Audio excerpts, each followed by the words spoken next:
Hello and welcome to this Bonaparte's Retreat teaching video. First I want to talk a little bit about the different versions of Bonaparte's Retreat.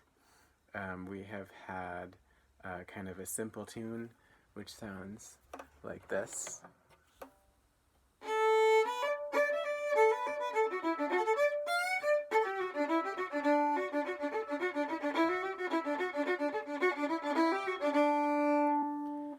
And that tune is something that the composer Aaron Copland took and used in his piece, which they call Rodeo, and he made it slightly different, very similar.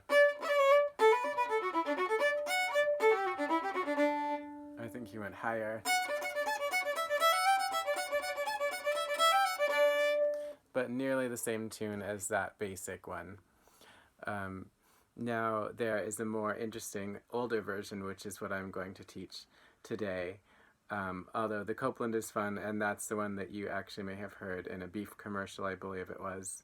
And the Copland version really kind of made it famous. But this is an older one. It goes back to a fiddler named Ed Haley, and we know about it because of John Hartford, more recent fiddler who learned this older version that had been recorded by Ed Haley, and his family had this recording, and John Hartford was able to get it and learn it and pass it on, as well as a whole bunch of other Ed Haley tunes.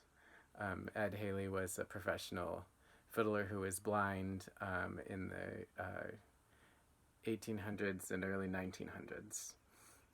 So this is the old, stranger version of this Bonaparte's Retreat theme, and it's a little bit more interesting and involved, and it is kind of a military theme, Bonaparte's Retreat, so John Hartford talks about how it's supposed to sound like cannons and soldiers retreating, and it's kind of a march tempo, so it's not too fast, it's a march tempo.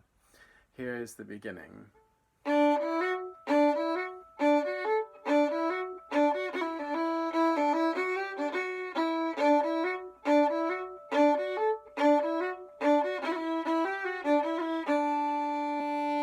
we'll break that down into phrases.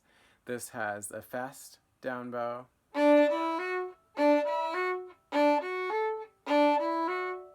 and a slower up bow rebound. So here's the first bit again, then I'll count it off and you can try it.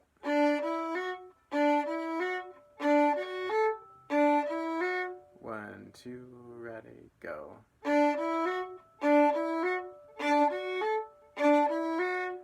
Next phrase starts like this.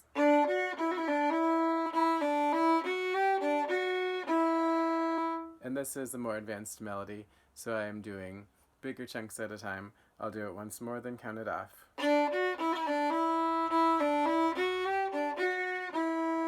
Ready, go.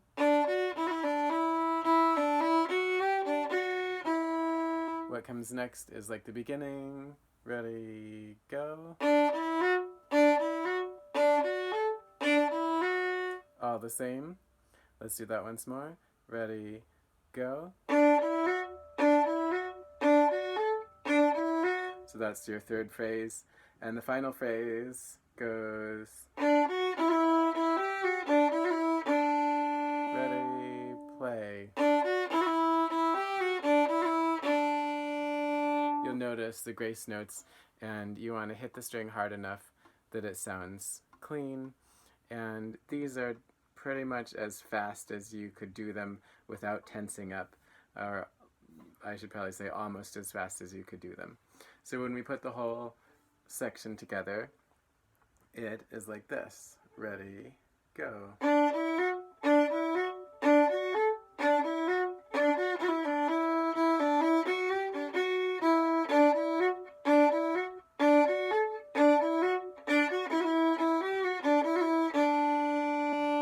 Now you might want to practice that and memorize it, so we'll do it one more time. Ready, go.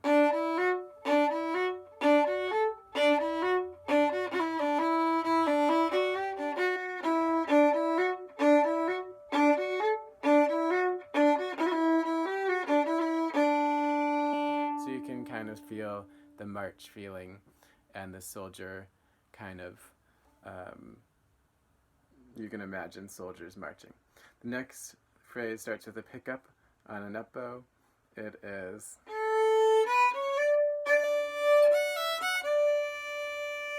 ready, go. Next phrase starts with the same notes, but it's a down bow slur this time.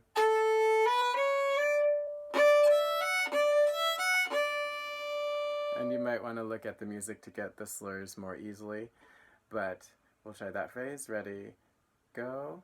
You can hear some nice syncopation slurs on the offbeats. I put these slurs in more interesting places that are maybe a little harder, but more interesting. The third phrase, there's a surprise, which is a C natural comes up.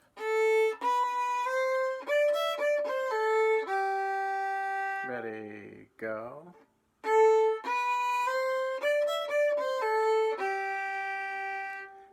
The next phrase after that is a long one. In fact, we'll break it into two pieces. So that's just like your second phrase, actually, although the bowing is slightly different. Starting down, up, lift. But now we add this interesting thing at the end from the last note we played. It's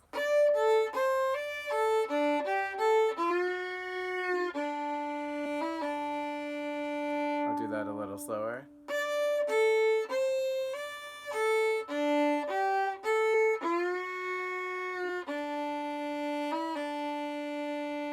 Now this tune goes back probably farther than the times. It goes back to before the blues was as well known, so I don't know if they meant to be bluesy, but it does sound a little bit that way.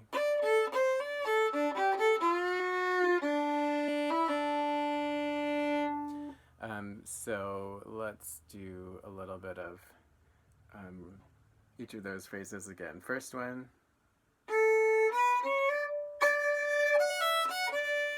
Ready, go. Second one. Ready, go. Third. Ready, go. Up-o. Last one.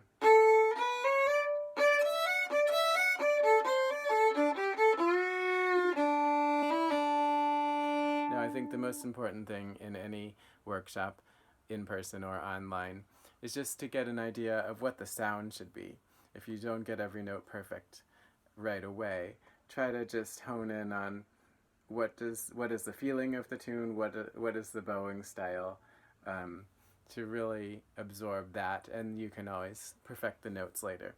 So let's put that whole section together. This is the B section. Ready, go.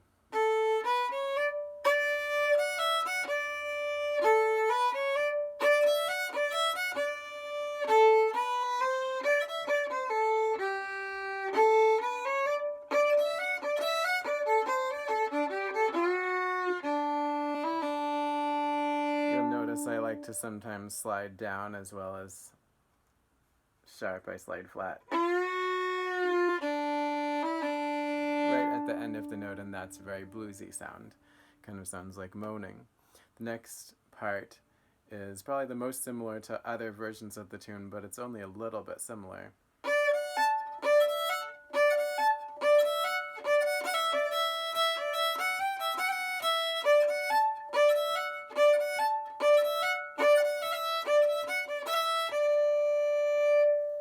It's a little bit similar to the A part, but it's really its own thing. So we'll do that phrase by phrase.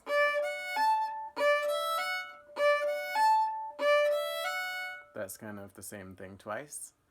Ready, go. Second phrase. Ready, go. I forgot the grace note that time. We'll do it again. Ready, go. Next phrase is just like the first.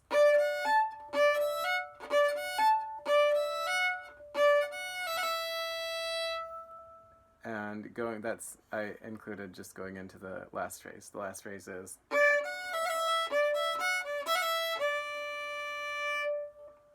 That's very similar to the end of the A part, but it's not exact. And of course it's up an octave too, so it sounds different. So let's do that whole section, let's say twice in order to work on that. Ready, from the D on the A string, ready, go.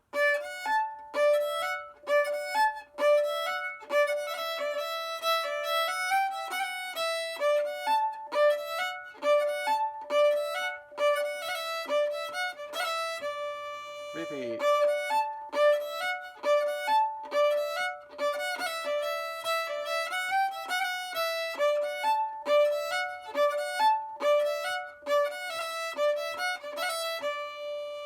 Next part.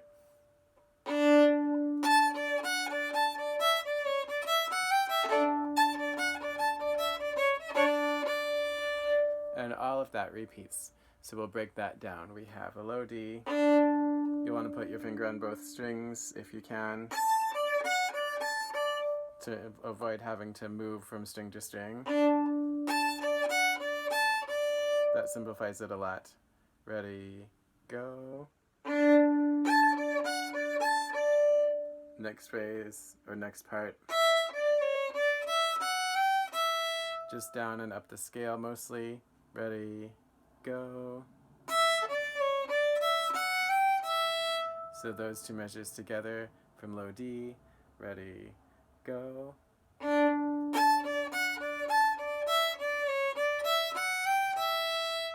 next phrase starts the same.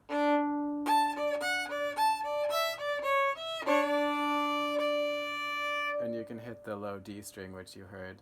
You can hit the low D string on the first D with the grace note too. Try that ending of that phrase, which is new.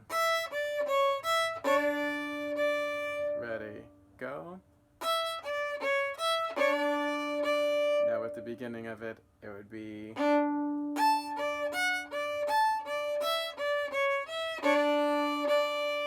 Ready, go.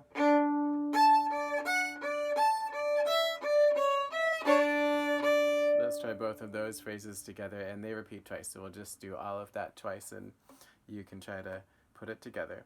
From low D, ready, go.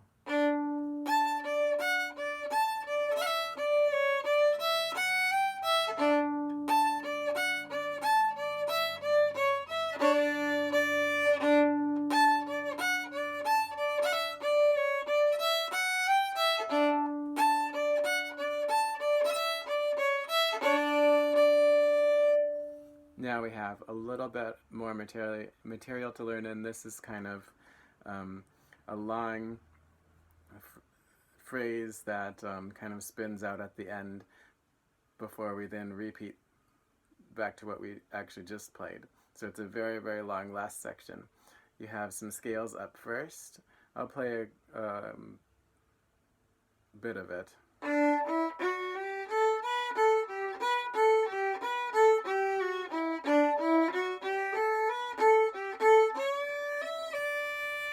That's probably enough to break down. So we have scales up. Ready, go. You can hear how I'm emphasizing that slur. Let's do that same thing again. Ready, go. Next thing. Again, I'm sort of emphasizing all the slurs so they're a little bit more noticeable. They jump out just a little bit because I put them in interesting rhythmic places, so they're just used to create a lot of interest. That's kind of the main thing I like to do with slurs, either connect notes, highlight them, and add to their rhythm. Kind of actually all of those things. 1, 2, ready, go. Put that with what comes before, the low open D, ready, go.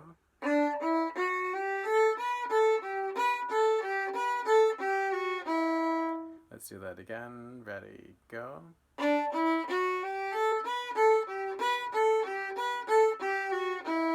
Next part is gonna start the same,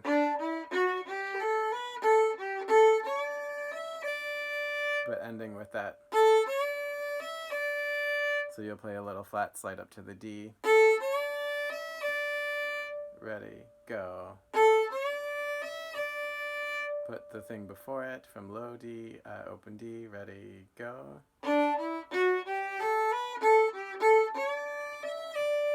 That may not have been clear, but that was the last part of the phrase. Now we'll do both of the phrases together. Ready, go.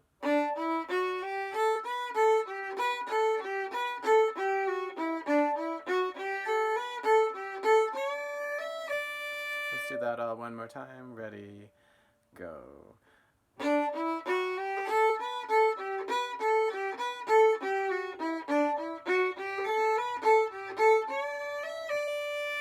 And now the funniest little phrase, I think, comes here.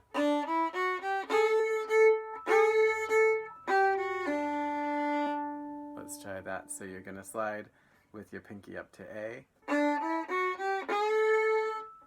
And I like to play open A at the same time. A great fiddle technique, which is to double while you slide from A flat, more or less, area to A. It turns into a unison after not being in a unison. So a great thing that I do a lot. And then open A follows the slide. 1, 2, ready. Open D.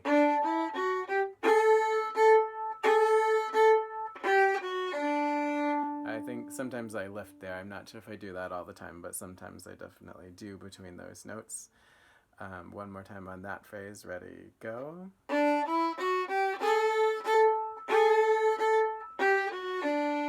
Last phrase is familiar at first.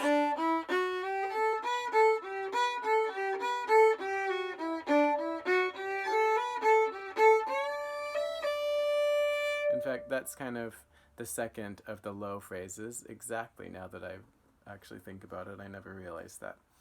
Now, the whole last section sounds like this.